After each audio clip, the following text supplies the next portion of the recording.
ये निफ्टी का चार्ट है। निफ्टी का चार्ट को देख रहे हैं एनालिसिस करने के लिए कल कल की डेट में क्या होता है। आज निफ्टी ने फिर दोबारा से नीचे मैंने भी कहा था कि 24 के आसपास तक निफ्टी नीचे आ जाएगा।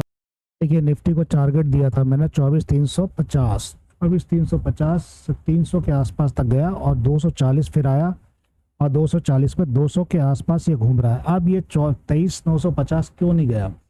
23,950 इसलिए नहीं गया कि यहाँ पे एक सपोर्ट बना हुआ है। ये सपोर्ट अगर आप देखेंगे तो ये सपोर्ट यहाँ पे देखेंगे तो ये सपोर्ट इसका है जो वीक आई थी नीचे की तरफ से 24,150 के आसपास की वीक है। अब क्या ये बार बार इस सपोर्ट को तोड़ेगा, ये लेगा, इस सपोर्ट के ऊपर डिपेंड करता है। क्योंकि कल मार्केट ने अच्छी, आज भी मार्केट अच्छा गिरा, कल भी गिरा था मार्केट, ठीक है।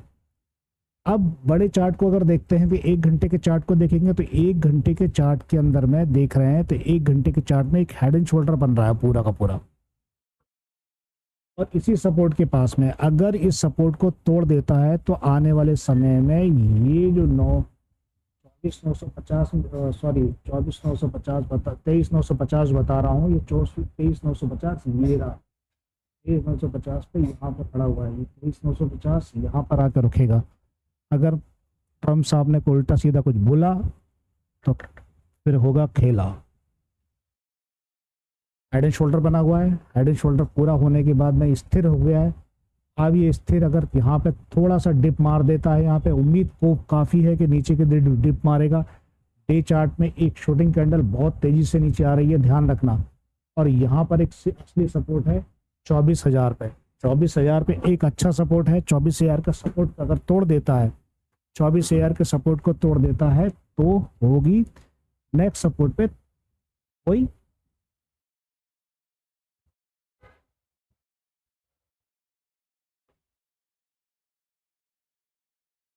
24,050, फिर उसके बाद 950, ठीक है। यही हाल निफ्टी के साथ में है, गिफ्ट निफ्टी के साथ। ये बेचारा यहाँ पे आके रुक गया है, रेंज बना ली है। अगर कुछ नहीं हुआ तो धीरे धीरे ऊपर चलेगा फिर नीचे आएगा।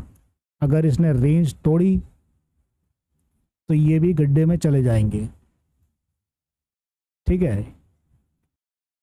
20 मिनट के चार्ट में देख रहे हैं तो एक रेजिस्टेंस बना हुआ है यहाँ पर और रेजिस्टेंस फिर यहाँ पे एक सपोर्ट लेने वाला है इसका 23,950 पर, 23,900 के आसपास। तो सिंपल बात है कि जब ये कूदेगा नीचे, अगर ये नीचे कूद गया तो हिसाब बराबर कर देगा, और नहीं कूदा अगर नीचे इसने, फ्यूचर का चार्ट है, फ्यूचर के चार्ट में अगर देखा जाए तो inverse head and shoulder pattern की रूपरेखा बन रही है। तो लेकिन अगर यहाँ से भी लास्ट टाइम यहाँ नीचे आया तो फिर जंप लेकर फिर जैसे लास्ट टाइम यहाँ नीचे आया था तो फिर इसने जंप लिया फिर नीचे। तो ये कुछ 1 डे का चार्ट है ये।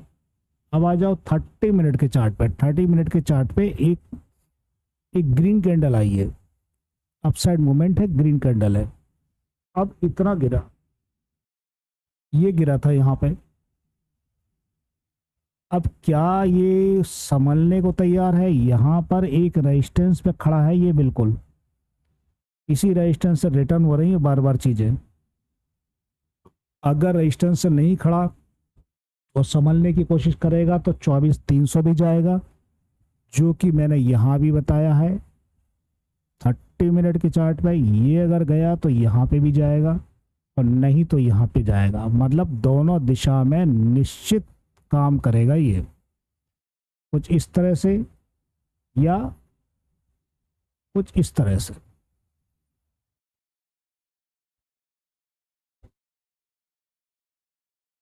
ज्यादा चांसेस इसके थोड़े से नीचे आने की ही है।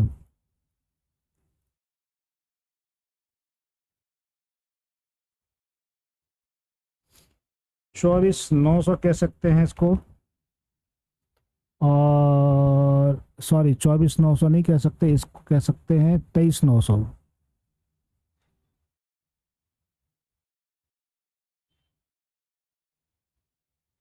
और इसको कह सकते हैं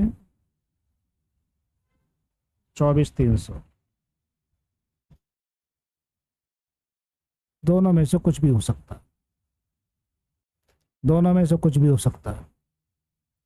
ऑप्शन की में देखते हैं तो ऑप्शन के अंदर में क्या है, ऑप्शन के अंदर में निफ्टी के ऑप्शन के अंदर में ये देखा जाता है कि 24,150, ठीक है, 73 पर है, 24,150 के आसपास, और 24,200 कर यहाँ से धक्का दिया, 24,173 पर खड़ा हुआ, और 23 लाख के वॉल्यूम अभी भी सेट है इसके पास में, और ओपन इंटरेस्ट 17,000 के आसपास ओपन इंटरेस्ट है ओआई, और 26,000 के आस ओआई ओपन इंटरेस्ट है। तो ये थोड़ा टाइट तो है, लेकिन अगर नीचे गलती से कल खुल गया तो सीधे 24,000 खड़ा हो जाएगा। ये मेरी पहले बता रहा हूँ। ये देखो, ये 24,000 पे 13 लाख की ओआई लेके बैठा हुआ है वॉल्यूम, लेकिन ओपन इंटरेस्ट यहाँ नहीं है। ओपन इंटरेस्ट 23,850 पर है,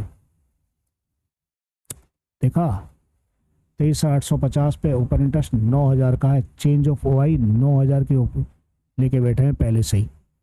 और यहाँ पे तो फिर देखेंगे आगे क्या होता है।